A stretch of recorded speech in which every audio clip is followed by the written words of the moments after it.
Okay, great. Well, I have to start just by saying thank you for the invitation to be here. I have had more fun as a scientist over the last 3 years since coming to IU than I have had in my entire career. So thank you for the vision of putting this mind, brain, and behavior quad together. This is fantastic. And I think we're going to see entirely new scientific fields emerging from this intersection of psychology and artificial intelligence. So for my talk, I want to start with what I think is show you how we're using these tools from these diverse fields in order to address what I think are some of the core questions in both science and technology. Namely, what are the learning mechanisms in newborn brains? When a newborn first opens their eyes, what kind of machinery do they use to begin to break into the world and understand the objects and the people and the places and all of the various types of things that we need to begin to understand? Or from an artificial intelligence perspective, how do we build machines that learn like newborn animals? Right? If we had a deep understanding of the learning mechanisms in newborn brains, we should be able to build them into machines. We should have machines that show the same kind of robust and efficient learning that we see across the animal kingdom. Okay, well, I'm certainly not the first person to want to reverse engineer newborn brains. Philosophers and scientists have wanted to do this for 100 years, so why are we still stuck in a place where we essentially know nothing about where we start out? And I want to take this moment to emphasize why this brain, mind, and machine quad is so important is because by leveraging tools from all of these different areas, we can really make a deep run at these questions. And in particular, there have really been 3 major barriers that have hindered our ability to understand what are the learning mechanisms in newborn brains. Problem 1 is that newborn subjects are incredibly hard to study. So in particular, the existing methods for studying newborn subjects are low-powered, they produce noisy measurements, and as a result, if you're an engineer and you want to reverse engineer a newborn brain, you're just going to have imprecise measurements. You're going to reverse engineer in the wrong direction. So the critical question is, how do we collect precise data from newborn subjects? Problem 2 is that we generally lack control over the experiences of our subjects. This is highly problematic because learning and generalization depend both on the learning machinery and on the experiences or the training data on which that machinery operates. So if we want to have a chance of understanding what the machinery is like in a newborn brain, somehow we're going to have to figure out how to control and manipulate the experiences of newborn subjects. And problem 3 is that we lack platforms for comparing biological intelligence versus artificial intelligence. Right? So if we want to compare a biological and an artificial system directly, we need to raise them in the same environments, and we need to test them with the same tasks. We need to create apples-to-apples comparisons between how an animal and a machine end up learning. So again, the critical question is, how can we provide parallel learning experiences for both animals and machines? And again, I'd like to suggest that this mind, brain, and machine quad has the potential to address these 3 problems. We can take insights from psychology and neuroscience. We can take tools from artificial intelligence. And we can take the kinds of environments we can build with virtual reality in order to make a run at these questions and understand what the computational foundations of intelligence might look like. All right, so the first thing I want to do is just going to show you how we can do this in a single slide, and then I'll unpack this a little bit to show you how we can actually make a run all the way from animal experiments to AI experiments. So in my lab, we created a closed-loop experimental system for raising animals and machines side by side in the same learning settings. So what we do is we raise newborn animals. We use newborn chicks as a model system because we can control everything they see across their entire lives. We raise newborn chicks in strictly controlled virtual worlds. And then we test what they learned in those virtual worlds. Right? So we can ask, given a particular set of experiences, what does those experiences do for you in terms of allowing you to generalize? We then build a wide variety of artificial agents with different kinds of bodies, and we raise those artificial agents in exactly the same virtual environments as the animals. They get the same training data. And then we test the machines with exactly the same set of tasks, giving us the opportunity to do apples-to-apples comparison between how an animal learns and how a machine learns. We can iterate around this cycle over and over, gradually closing the gap between the learning abilities of an animal and a machine. So I want to, again, break this down for you a little bit more. So I want to just focus on one example focusing on one of the core abilities of visual intelligence, which is namely object recognition.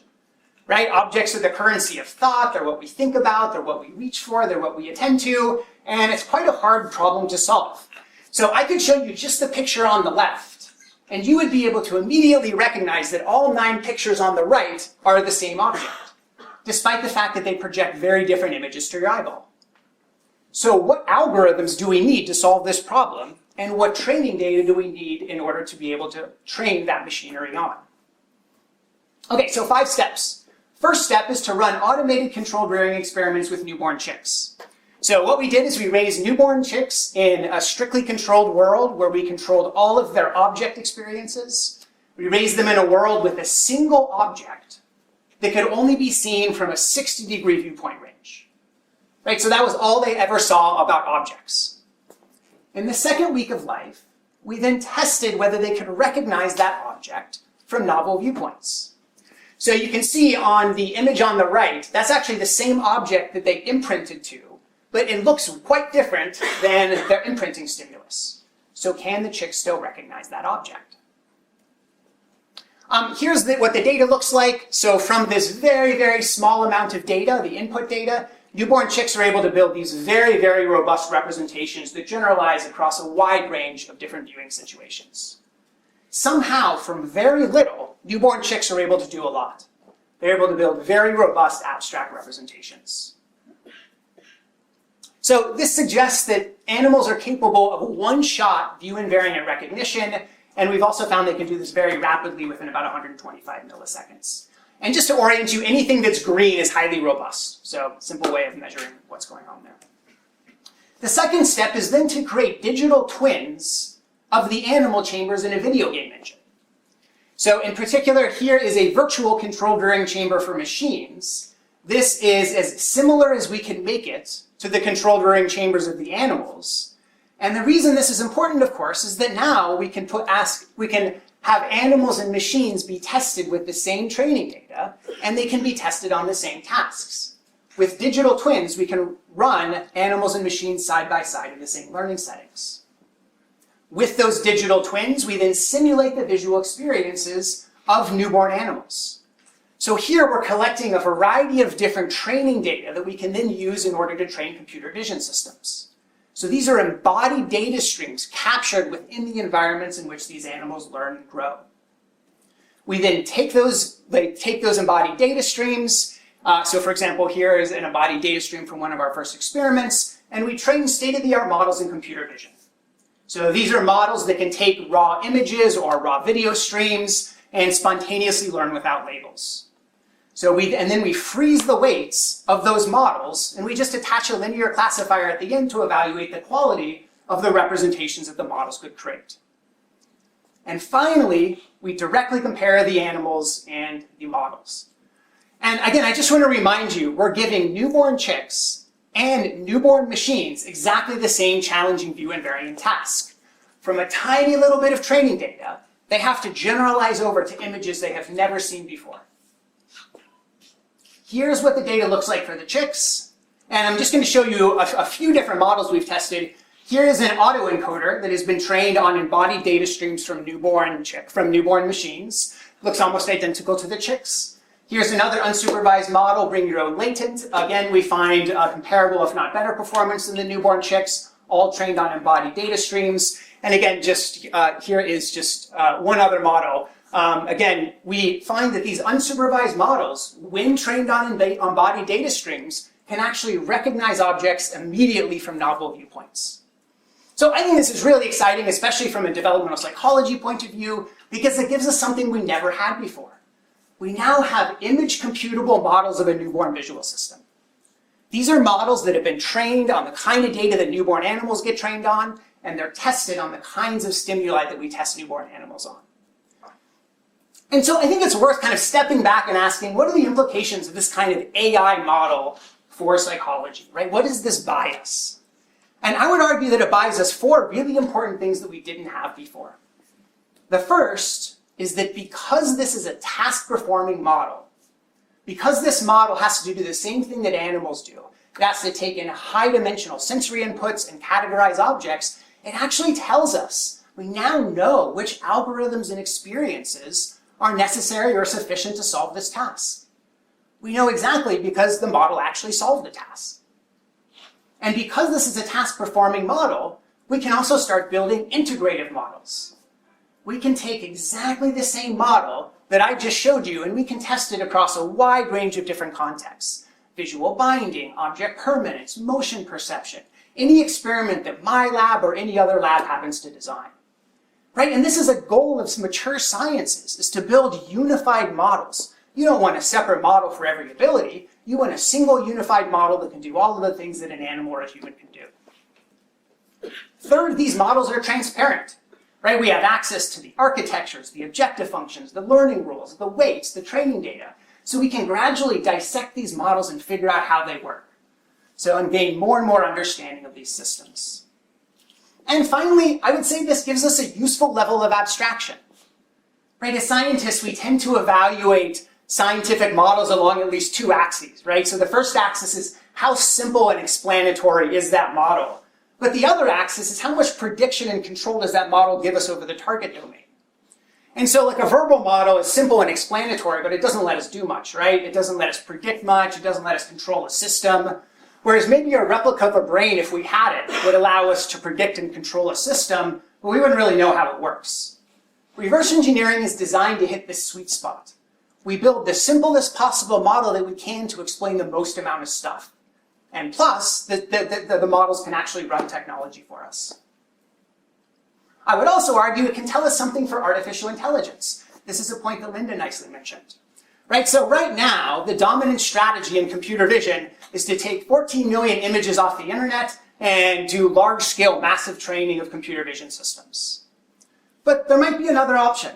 Maybe we can take the embodied data streams from newborn animals or from young children or from whatever target system you care about and use those embodied data streams in order to build more powerful, more robust systems.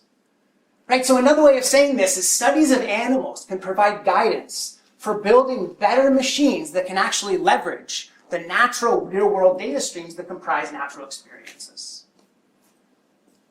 So there's two ways I think that this general approach can be expanded in important ways. The first one is we can expand the range of tasks with virtual reality.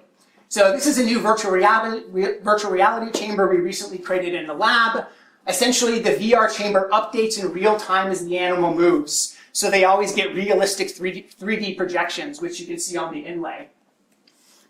This allows animals and machines to be raised side by side in exactly the same learning situation in interactive, naturalistic, immersive worlds.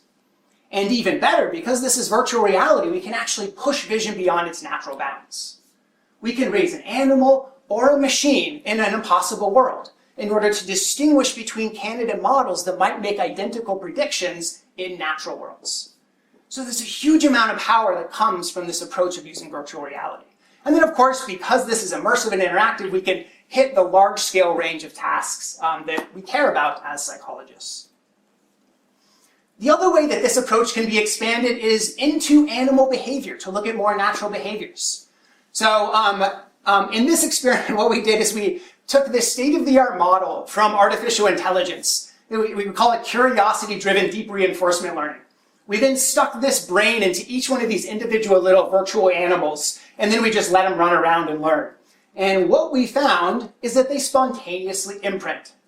So the same way that animals in the real world, when you raise them with other newborn chicks, they'll start imprinting and care about mom, the exact same thing happens in these machines. We didn't hard code this in. This just emerges spontaneously from these more simple generic learning mechanisms and their social experiences. Because they imprint, we can now put them in virtual control varying chambers, and they continue to imprint. So now what we can do is actually raise a machine in the controlled rearing chamber. We can test it with the same kinds of object recognition tasks that we gave the animals as well. And critically, this is moving us towards something, again, that we have never had before in animal behavior, which is an image computable model of an animal. And we can take this image computable model and see how far we can push it. So here, for example, we again took this algorithm, we put it into a bunch of virtual animal bodies. We now raised them in natural meadow scenes. And again, we found that despite the complexity of the worlds, these agents spontaneously imprint.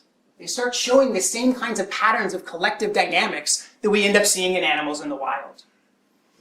And just in case you're not convinced, you can even do this with virtual fish. So we took virtual fish, we raised them in virtual fish tanks, and we examined their pattern of behavior. Again, these are pure pixels to actions machines. They're not hard-coded to care about each other at all. And out of these simple mechanisms, out pops some of the most fundamental characteristics or dynamics we see in nature. We get cohesion, we get co-alignment, we even get swarming behaviors, again, without hard-coding any of these behaviors into the system. So again, we can make this very strong claim about the sufficient conditions necessary to drive animal collective behavior. All you need is reinforcement learning, curiosity, and social experiences, and you end up with collective behavior in machines.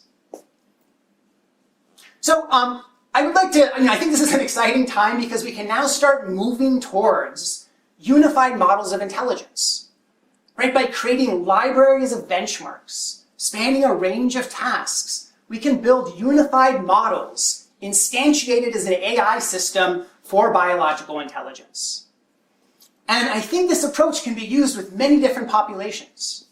As long as you can collect engineering level quality data from your biological system, you can build engineering level quality models using tools from artificial intelligence. So again, thank you very much. There are many, many people and funding agencies that help with this. So I just want to say thank you to everyone. And also thank you for putting this wonderful event together. Thanks very much.